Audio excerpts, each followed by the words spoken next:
Hello, fellow Ambazonians. Una welcome once again for this platform, African People's Right Advocative Platform, and for the branch for Ambazonia, we na the Ambazonian People's Right Advocative Platform. My name na Capo Daniel. I be the chairman of this movement as well as the commander-in-chief of the Ambazonian Dark Forces. I want to welcome una all today for this new month of February. Today we get very big news where they come. Say Manjunga, he don't visit hospital for Okla, eye hospital where they for Yaoundé.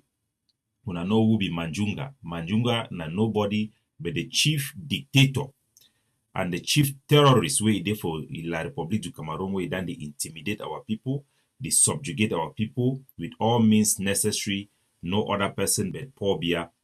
So I go bring una details about the Paul Biya visit for Yaoundé, the evacuation of the Cameroon helicopter way before for inside Kikilaikom on the 5th of January. They don't succeed for evacuate them with strong Ambazonian presence led by General Tok and Du for Bui.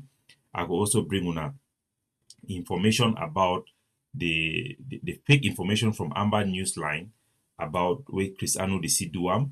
So all una come good. I want for salute wa mami wa papa them. All our prisoners of war, IDPs and refugees, they make una know so una be at the four priorities for everything where we do for this platform. So all una come good. So before we start, I want to take una for Yaoundé. Manjunga, Paul Biya, he don't visit eye hospital for Yaoundé.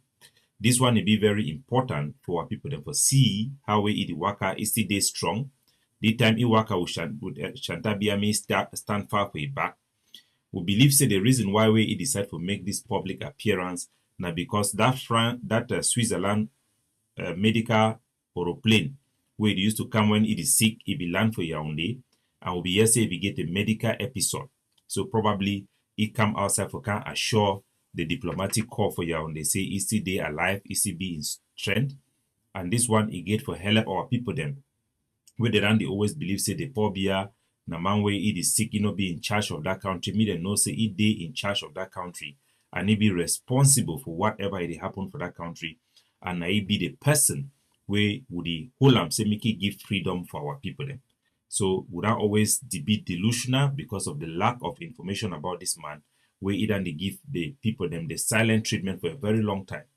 So when we talk say they alive and he be engaged and he be in charge, make no man no doubter.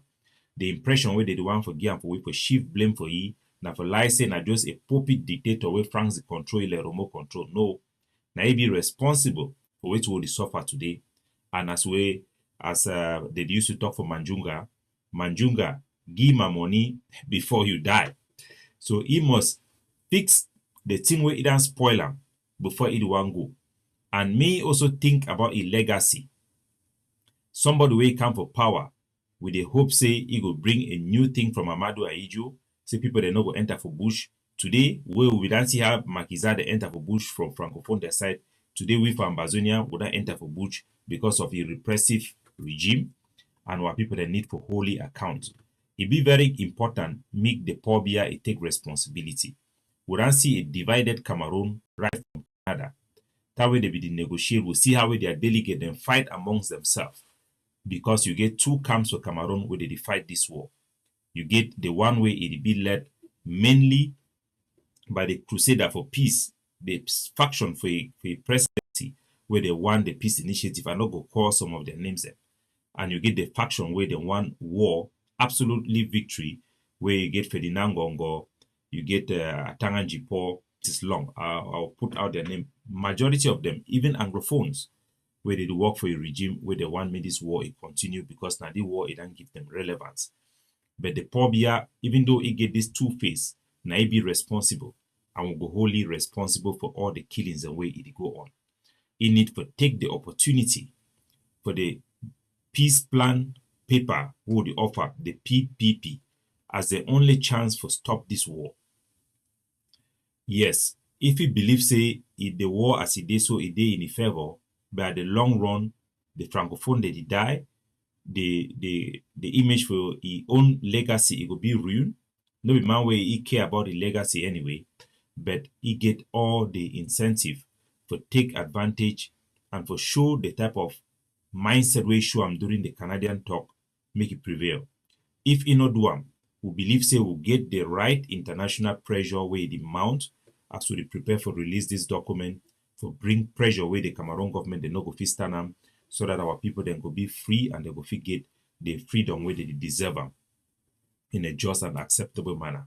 So Manjunga, as we talk, he then visit hospital for eye hospital for Yaoundé in a rare visit for show how strong it be, how healthy it be, and we go continue for engage ye directly for make sure say make both Cameroon, the Anglophone Cameroon and the Francophone, we the Ambazonian and them the La Republique, who fit down together for come out of this war and get a solution will be acceptable.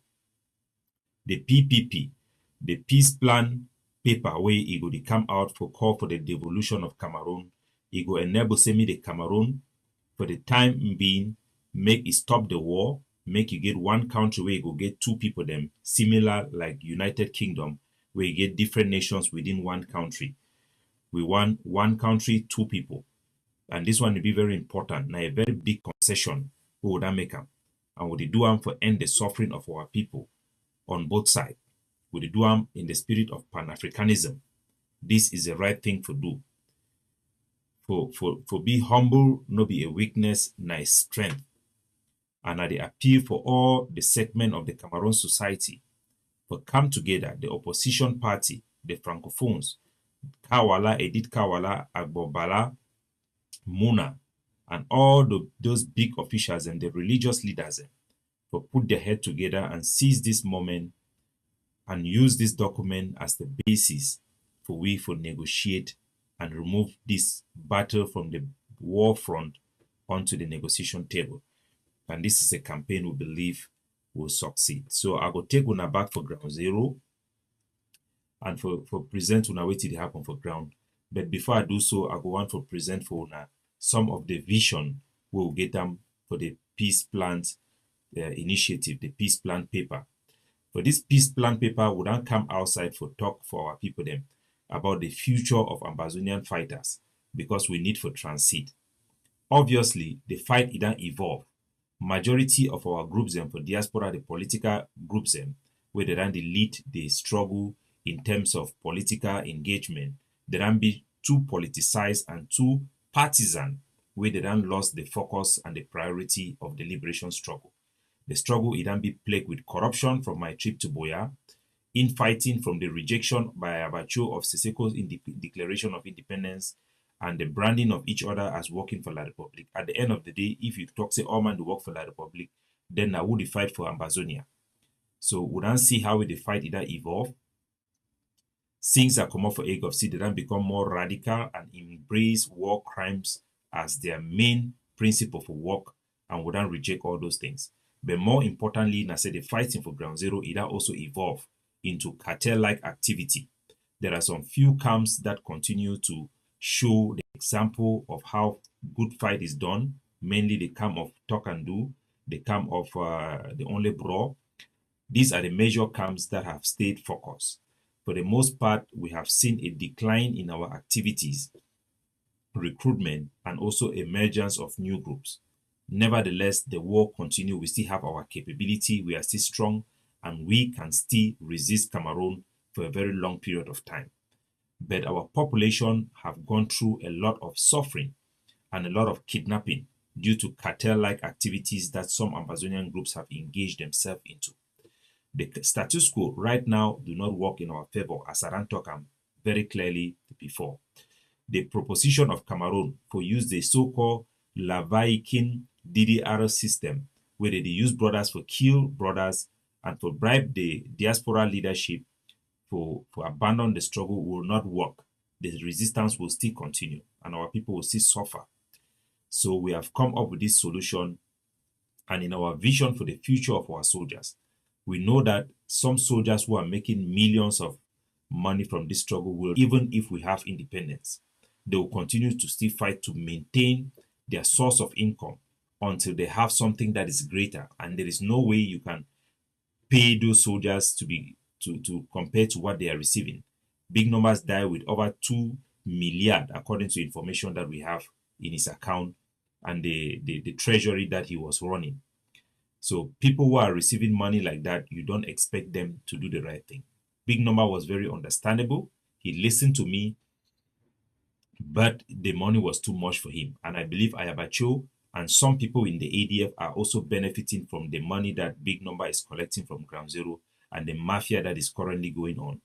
The blockage of the Bamenda Kumba Road, Bamenda Ekok Road is a clear example that these people are benefiting from the not just the kidnapping, but also the extortion of money from business people. It goes directly to their pocket, and that is why they are behaving the way they are behaving. And that also explains the strange behavior and decisions Ayabacho took in Canada.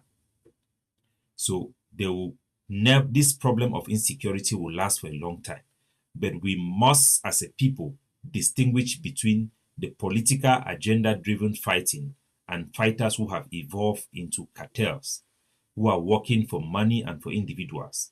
They are using Ambazonian struggle as a motive or excuse to carry out these criminal activities. We must distinguish them, and we will push for the international community to also distinguish them and to make sure that those who perpetrate crimes against humanity, war crimes in our territory, will be put to justice.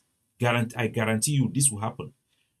And on the side of the Cameroon, we will also make sure that mechanisms are put in place that people who commit war crimes within the Cameroon government using this war should be put in jail as well. We have been given unprecedented access to know that there have been over 70 Cameroon military officials that have been arrested due to the crimes that have been taking place in our country. The modus operandi in Cameroon have been to hide their shame. We have also seen that the military personnel who were involved in the Garbu massacre, they are still in detention or the detention is on bail. But we are sure that the case is going on, and we know that these type of activities are positive to encourage us to take the move to call for a political settlement of this war. We are going to continue to pursue this route. We don't trust Cameroon, but we trust the ability of the international community to put pressure on Cameroon, because Cameroon is a very weak state and it depends mainly on its foreign partners. That said,